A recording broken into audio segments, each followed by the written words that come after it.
Ladies, grow a pair. I mean this metaphorically, of course, because biology is still biology, despite what the left fantasizes. But can we please be the better sex and take responsibility instead of being victims of everything? Oh, and happy birthday, America.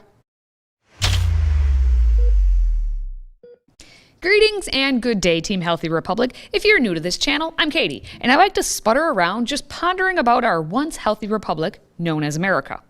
Today we celebrate America.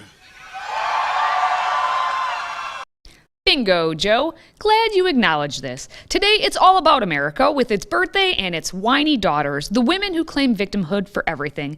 And yes, call me a sexist. Before we move on, if you like America, unlike 64% of young adults according to a new poll, please tap that little subscribe button and show your patriotism by sharing this video. And also find me and follow me on my social media pages for some extra content this summer. I've started a separate YouTube page called, you guessed it, Healthy Republic. Trust me, it'll be a barn burner. But not really, because I'm not Antifa.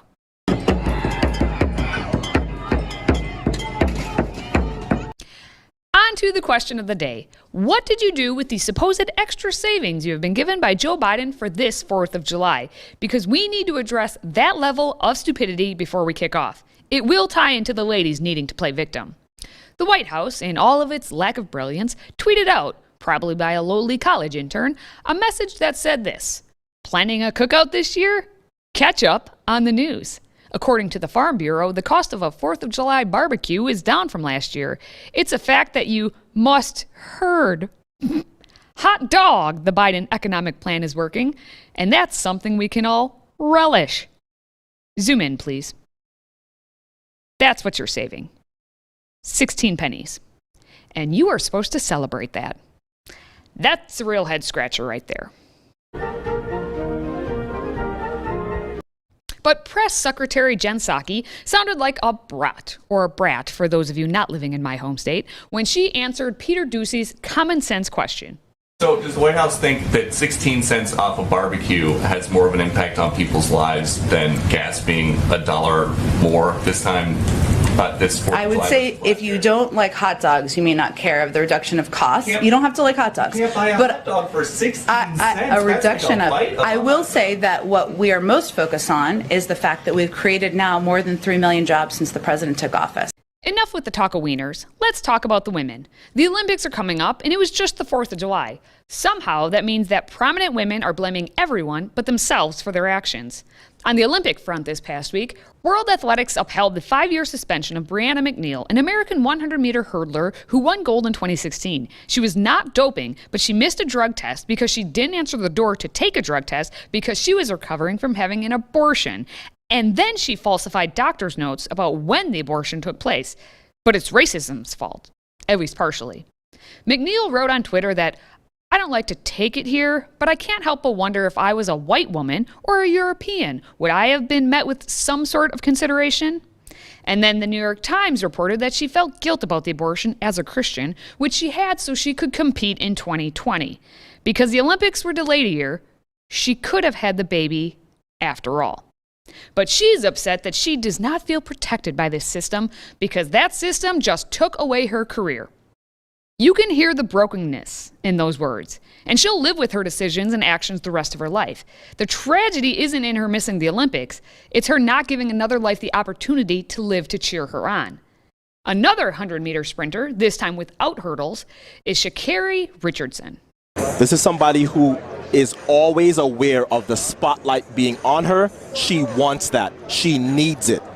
Until now, Richardson is out of the Olympics for modeling the Doobie Brothers by hitting the bong like Cheech and Chong. And obviously, again, it's racism's fault.